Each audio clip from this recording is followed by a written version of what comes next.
నమస్కారం. Focus TV న్యూస్కి స్వాగతం. హెడ్లైన్ చూద్దాం.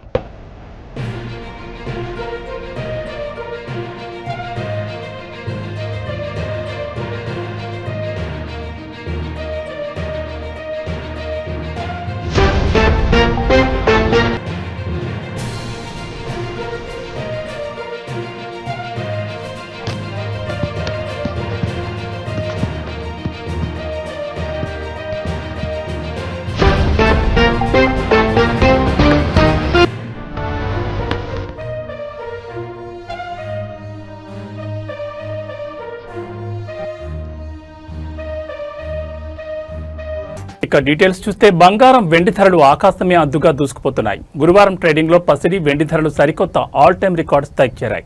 అంతర్జాతీయంగా నెలకొన్న రాజకీయ ఉద్రిక్తతలు, ఆర్థిక అనిశ్చితి కారణంగా పెట్టుబడిదారులు సురక్షితమైన పెట్టుబడిగా భావించే బంగారం వైపు పరుగులు తీస్తున్నారు. దీంతో పసిడికి డిమాండ్ అమాంతం పెరిగి ధరలు చుక్కలంటాయి. దేశీయ మల్టీ కమోడిటీ ఎక్స్చేంజ్లో బంగారం డిసెంబర్ ఫ్యూచర్స్ ధర ఏకంగా 1200 మేర పెరిగి 10 గ్రాములు 1,28,395 వద్ద సరికొత్త జీవనకాల గరిష్టాన్ని నమోదు చేసింది. వెండి కూడా బంగారం బాటలోనే పయనించింది. ఎంసీఎక్స్ సిల్వర్ డిసెంబర్ ఫ్యూచర్స్ ధర కేజీకి 1,900 పైగా పెరిగి 1,64,150 రూపాయల వద్ద కొత్త రికార్డు సృష్టించింది. ఉదయం ట్రేడింగ్లో 10 గ్రాముల బంగారం ధర 0.60% లాభంతో 1,27,960 వద్ద, కేజీ వెండి ధర 1% లాభంతో 1,63,812 వద్ద ట్రేడ్ అయ్యాయి. ప్రపంచవ్యాప్తంగా నెలకొన్న ఉద్రిక్త పరిస్థితులు, అమెరికాలో వడ్డీ రేట్లు తగ్గుతాయన్న అంచనాలు, డాలర్ బలహీనపడ్డం వంటి అంశాలు బంగారం వెండి ధరల పెరుగుదలకు ప్రధాన కారణంగా నిలుస్తున్నాయని మార్కెట్ నిపుణులు విశ్లేషిస్తున్నారు. ముఖ్యంగా చైనా ఇటీవల రేర్ ఎర్త్ మెటీరియల్స్ ఎగుమతులపై ఆంక్షలను మరింత కఠినతరం చేసింది. చైనా చర్యలను అమెరికా అధికారులు తీవ్రంగా విమర్శించడమే కాకుండా ప్రతీకార చర్యలు ఉంటాయని సంకేతాలు ఇచ్చారు. ఈ పరిణామాలు ప్రపంచ సరఫరా వ్యవస్థకు ముప్పుగా మారడంతో పెట్టుబడిదారులు బంగారం కొనుగోళ్లకు మొగ్గు చూపుతున్నారు. అమెరికా డాలర్ ఇండెక్స్ 0.1% తగ్గి వారం రోజుల కనిష్టానికి చేరడం కూడా పసిడికి కలిసొచ్చింది. డాలర్ బలహీనపడడంతో ఇతర కరెన్సీలలో బంగారం ధరలు చౌకగా మారతాయి. దీంతో విదేశీ ఇన్వెస్టర్ల నుంచి డిమాండ్ పెరుగుతుంది. ఈ ఏడాది ఇప్పటివరకు బంగారం ధర ఏకంగా 61% పెరగడం గమనార్హం. అమెరికాలో షట్డౌన్ కొనసాగితే ఈ వారం విడుదల కావాల్సిన ద్రవ్యోల్బణం, రిటైల్ అమ్మకాలు వంటి కీలకమైన ఆర్థిక డేటా వాయిదా పడొచ్చని నిపుణులు అంచనా వేస్తున్నారు.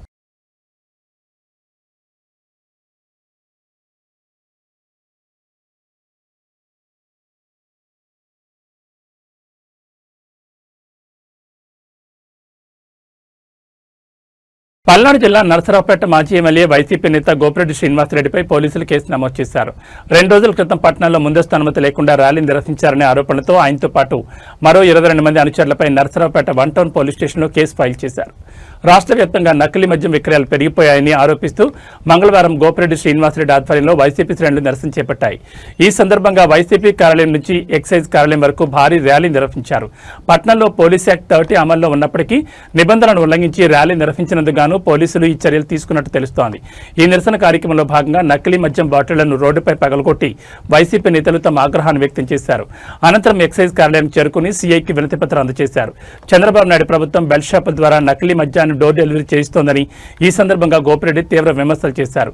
ఈ ఘటన జరిగిన 2 రోజుల తర్వాత అనుమతి లేని ర్యాలీపై పోలీసులు కేసు నమోదు చేయడం స్థానికంగా చర్చనీయాంశమైంది.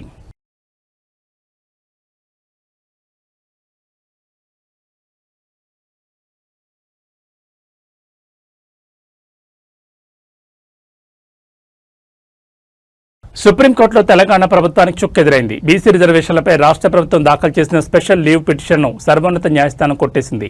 50% రిజర్వేషన్లతోనే ఎన్నికలకు వెళ్లండని ప్రభుత్వానికి సుప్రీంకోర్టు సూచించింది. కావాలనుకుంటే పాత రిజర్వేషన్లతో ఎన్నికలకు వెళ్లొచ్చని పేర్కొంది. స్థానిక ఎన్నికల్లో బీసీలకు 42% రిజర్వేషన్ కల్పిస్తూ జారీ చేసిన జీవో 9పై హైకోర్టు విధించిన స్టేను సవాల్ చేస్తూ ఇటీవల తెలంగాణ ప్రభుత్వం సుప్రీంకోర్టులో ఎస్ఎల్పీ దాఖలు చేసిన విషయం తెలిసిందే.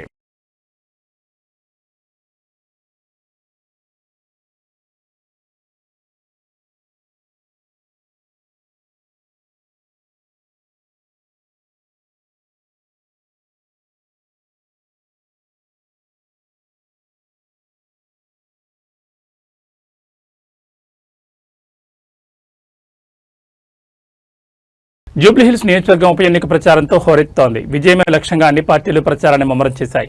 మాజీ మంత్రి బీఆర్ఎస్ ఎమ్మెల్యే మల్లారెడ్డి తనదైన శైలిలో ప్రచార బరిలోకి దిగి అందరి దృష్టిని ఆకర్షిస్తున్నారు. బీఆర్ఎస్ అభ్యర్థి మాగంటి సునీతకు మద్దతుగా ఆయన చేపట్టిన వినూత్న ప్రచార విధానం స్థానికంగా ఆసక్తి రేపుతోంది. రొటీన్ ప్రసంగాలు, సభలకు భిన్నంగా ఆయన నేరుగా జనంలోకి వెళ్లి వారి పనుల్లో పాల్పంచుకుంటున్నారు. ప్రచారంలో భాగంగా ఈరోజు జూబ్లీహిల్స్లోని ఓ టిఫిన్ సెంటర్లోకి అకస్మాత్తుగా వెళ్లిన మల్లారెడ్డి అక్కడున్న వారిని ఆశ్చర్యపరిచారు. వెంటనే గెరటి చేతపట్టి స్వయంగా పెనంపై దోశలు వేయడం ప్రారంభించారు. అక్కడికి వచ్చిన వారికి దోశలు అందిస్తూ మాగంటి సునీతకు ఓటు వేయాలని అభ్యర్థించారు. ఆయన తీరుతో అక్కడి వాతావరణం సందడిగా మారింది.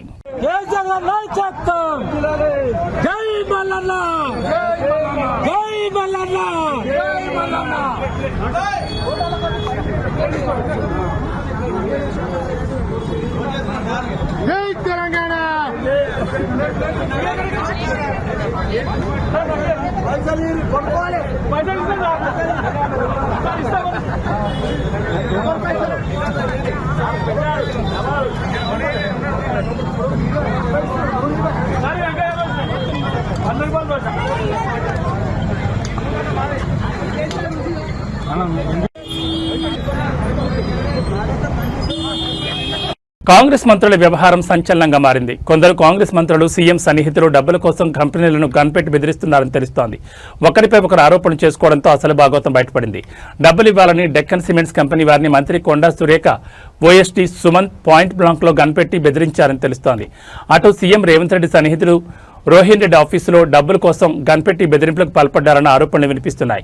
ఓఎస్టీ సుమంత్పై మంత్రి ఉత్తమ్ కుమార్ రెడ్డి ఫిర్యాదు చేశారు. దీంతో సుమంత్ను అరెస్ట్ చేయడానికి టాస్క్ ఫోర్స్ పోలీసులు రాగా వారిని కొండా సురేఖ కుమార్తె సుస్మిత అడ్డుకున్నారు. ఈ క్రమంలోనే మంత్రులపై సీఎం రేవంత్ రెడ్డిపై ఆమె సంచలన ఆరోపణలు చేశారు. ప్రస్తుతం ఈ వ్యవహారం రాజకీయంగా హీట్ పెంచుతోంది.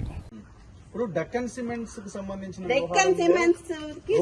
రోహిన్ రెడ్డి కూడా ఎగ్జాక్ట్లీ డెక్కన్ సిమెంట్స్ అనే సంస్థలో ఇప్పుడు నేను చెప్తా అండి. ఇప్పుడు మీరు అడిగినారు కదా, exactly the correct point I tell you.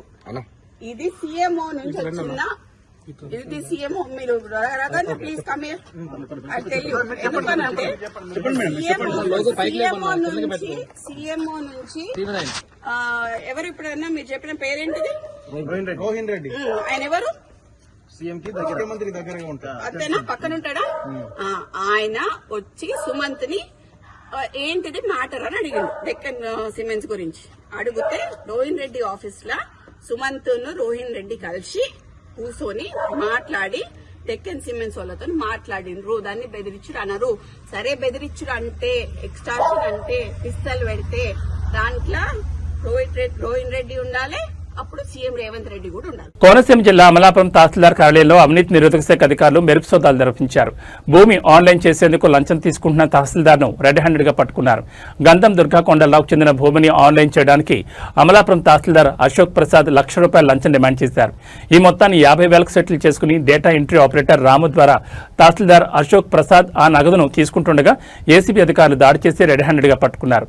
లంచం సొమ్ముతో పాటు తహసీల్దార్ టేబుల్లో అనధికారికంగా ఉన్న ₹5,84,500 నగదును కూడా ఏసీబీ అధికారులు స్వాధీనం చేసుకున్నారు. మొత్తం ₹6,34,500 నగదును ఏసీబీ అధికారులు సీజ్ చేశారు.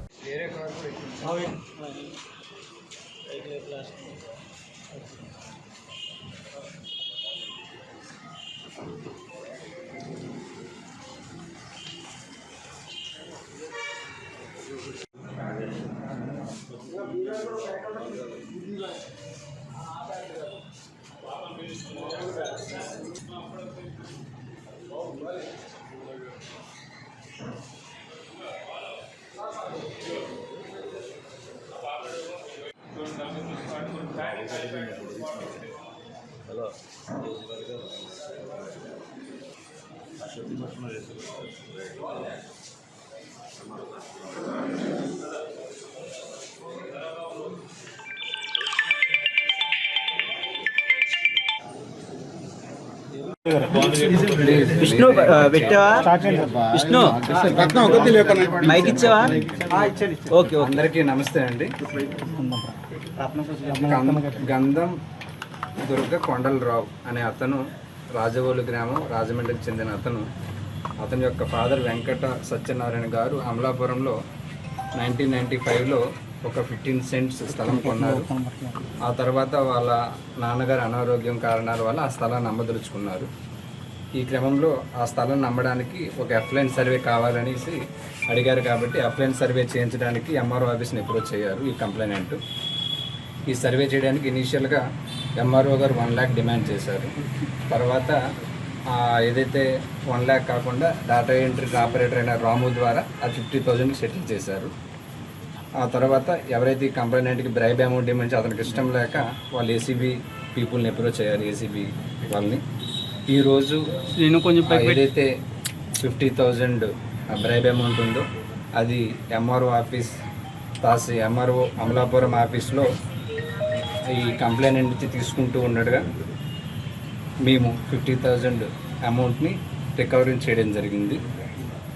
రికవరీ చేసిన తర్వాత ఎవరైతే తహసీల్దార్ ఉన్నారో అశోక్ ప్రసాద్, అదేవిధంగా డేటా ఎంట్రీ ఆపరేటర్ అయిన రామును కూడా మేము కస్టడీలోకి తీసుకున్నాం. ఈ 50,000 అమౌంట్తో పాటు అన్అకౌంటెడ్ క్యాష్ 5,88,500 కూడా మేము ఎంఆర్ఓ ఆఫీస్ నుంచి రికవరీ చేశాము. ఈ ఫర్దర్గా వీళ్ళిద్దరినీ కూడా జ్యుడిషియల్ రిమాండ్కి పంపడం జరుగుతుంది. పీపుల్ అందరికీ రిక్వెస్ట్ ఏంటంటే ఎవరైనా సరే గవర్నమెంట్ సర్వెంట్స్ మళ్ళీ బ్రైబ్ అమౌంట్ డిమాండ్ చేస్తే ఏసీబీ పీపుల్ని అప్రోచ్ అవ్వాల్సిందిగా మీ అందరికీ కూడా రిక్వెస్ట్ చేస్తున్నానండి. Thank you. సార్ ఈ అమౌంట్ 5 lakhs ఎక్కడి నుంచి వచ్చింది? అది అన్అకౌంటెడ్ క్యాష్ ఆఫీస్ నుంచి రికవరీ చేయడం జరిగింది. అది ఎలా వచ్చింది అవన్నీ కూడా మేము ఐడెంటిఫై చేస్తామన్నమాట. టోటల్గా మాకు ఈరోజు ఈ trap amount 50,000 and unaccounted cash 5,88,500 ఈ రెండు కూడా మేము రికవరీ చేయడం జరిగిందండి. టోటల్ 6,38,500. Thank you. నంద్యాల జిల్లా డోన్లో కానిస్టేబుల్ ఆచారి చేతివాటం ప్రదర్శించాడు. శ్రీరామ్ నగర్లో అంగట్లో కూర్చున్న ఒక మహిళ మెడలోంచి 5 తులాల బంగారు చైన్ను బలవంతంగా లాగేందుకు ప్రయత్నించాడు. మహిళ కేకలు వేయడంతో స్థానికులు అతన్ని పట్టుకుని దేహశుద్ధి చేశారు. సమాచారం అందుకున్న పోలీసులు ఘటనా స్థలాన్ని చేరుకుని కానిస్టేబుల్ ఆచారిని అరెస్ట్ చేసి స్టేషన్కు తరలించారు. ఈ ఘటన స్థానికంగా కలకలం సృష్టించింది.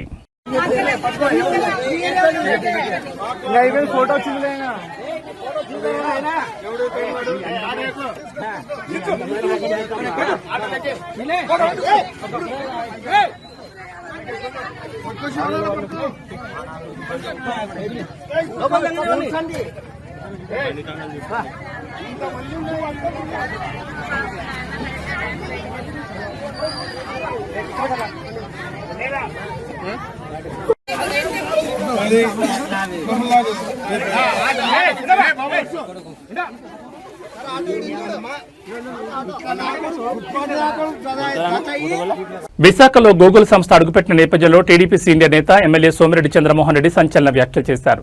గూగుల్ రాకను వైసీపీ మినహా అన్ని పార్టీలు ప్రజలు స్వాగతిస్తున్నారని ఆయన పేర్కొన్నారు.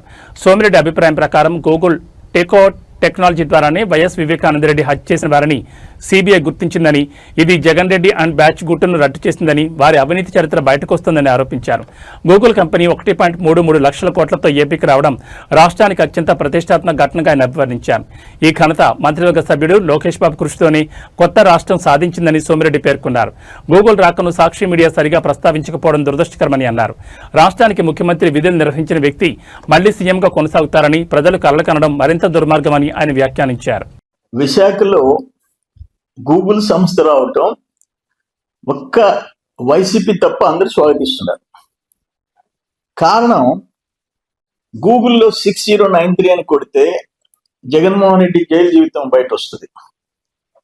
అట్లే గూగుల్ టేక్అవుట్ ద్వారా వివేకానంద రెడ్డి హత్య కేసులో అసలు హంతకుల్ని సిబిఐ గుర్తించి వాళ్ళని పట్టించింది గూగుల్ సంస్థ కాబట్టి హంతకుల్ని పట్టించారు ఆయన వర్గాన్ని. దాని మీద బహుశా పెద్ద కోపం ఉండొచ్చు. మూడోది ఏంటంటే రాజా కరప్షన్ అని కొడితే గూగుల్లో తండ్రిని అడ్డం పెట్టుకొని 1,000 కోట్లు దోపిడీ చేసిన జగన్మోహన్ రెడ్డి అవినీతి చరిత్ర బయట వస్తుంది. అందుకని ఆ సంస్థ మీద కోపం. నేనేమంటానంటే ఈరోజు 1,33,000 కోట్లు అసలు గూగుల్ కంపెనీ ఇండియాలో ఆంధ్రప్రదేశ్కి రావటం, కొత్తగా స్టార్ట్ అయిన ఒక స్టేట్లో రావటం, లోకేష్ బాబు కృషి, దాన్ని జీర్ణించుకోలేక నేను ఒక మాట్లాడుతాను. నీ సాక్షి పత్రికలో కానీ సాక్షి ఛానల్లో కానీ రాష్ట్రానికి ఇంత ప్రతిష్టాత్మకమైన ఒక సంస్థ వస్తుంటే ఒక చిన్న ముక్క కూడా రాయరా? ఒక చిన్న టెలికాస్ట్ లో ఒక్క మాట చెప్పరా? ఆ సంస్థ రావటం ఆంధ్రప్రదేశ్ కి మంచిదేనని, 2 లక్షల మందికి ఉద్యోగాలు ఉపాధి కల్పించే సంస్థ రావటం, ఒక ఇంటర్నేషనల్ ప్రెస్టీజియస్ కంపెనీ మన రాష్ట్రానికి రావటం మీకు ఇష్టం లేదా? మీరా ఈ రాష్ట్రానికి ఒక ముఖ్యమంత్రి కావటం అంటే దురదృష్టం. మళ్ళీ నేనే వస్తాను అని చెప్పుకోవటం అంతకంటే దురదృష్టం. హన్మకొండ జిల్లా ఎలకుతుర్తి మండలం మొలకనూరు రోడ్లోని వినాయక వైన్ షాప్ లో దొంగలు బీభత్సం సృష్టించారు. చోరీకి పాల్పడ్డ దుండగులు మద్యం బాటిల్స్, నగదుతో పాటు సీసీ కెమెరా ఫుటేజ్ బాక్సులు సైతం ఎత్తుకెళ్లారు. దొంగతనం జరిగినట్లు గుర్తించిన షాప్ నిర్వాహకులు పోలీసులకు సమాచారం అందించారు. ఘటనా స్థలానికి చేరుకున్న పోలీసులు కేసు నమోదు చేసుకుని దర్యాప్తు చేపట్టారు.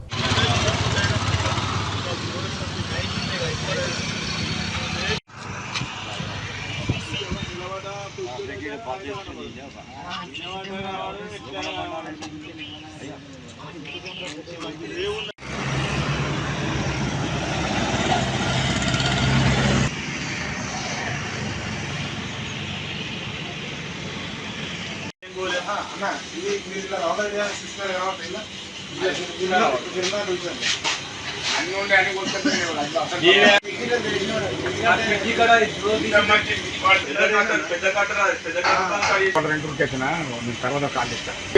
దాంట్లో దొంగలు పడిన ఉరికొచ్చినా తర్వాత మాట్లాడు.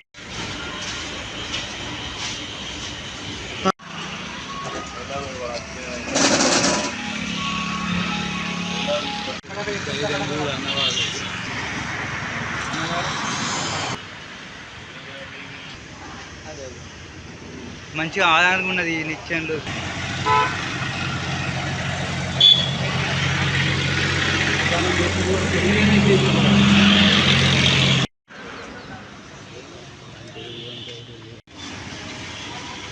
అన్నాడు కానీ అది ఎంత మనిషి పట్టే మందే కట్ చేసాం మీదకి లేదన్నా.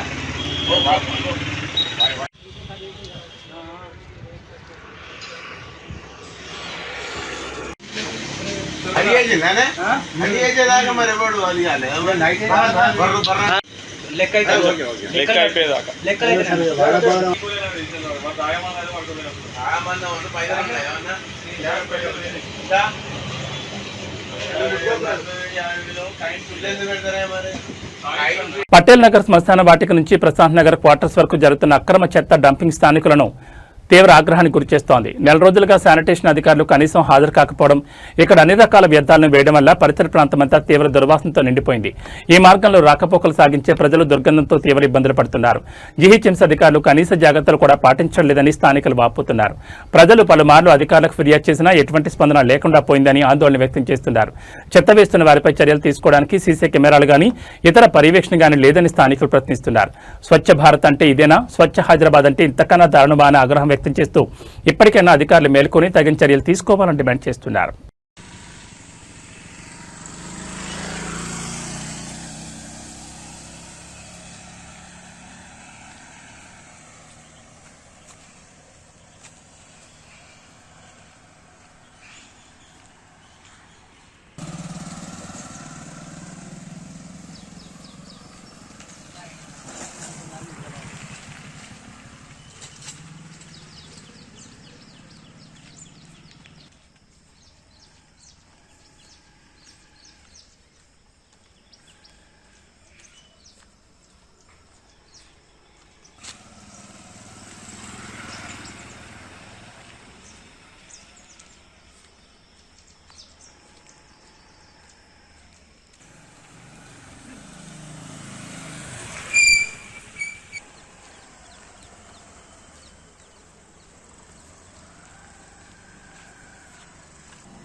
హన్మకొండ జిల్లా యలకుతుర్తి మండలం మొలకనూరు రోడ్లోని వినాయక వైన్ షాప్లో దొంగలు బీభత్సం సృష్టించారు. చోరీకి పాల్పడ్డ దుండగులు మద్యం బాటిల్స్, నగదుతో పాటు సీసీ కెమెరా ఫుటేజ్ బాక్సును సైతం ఎత్తుకెళ్లారు. దొంగతనం జరిగినట్లు గుర్తించిన షాప్ నిర్వాహకులు పోలీసులకు సమాచారం అందించారు. ఘటనా స్థలానికి చేరుకున్న పోలీసులు కేసు నమోదు చేసుకుని దర్యాప్తు చేపట్టారు.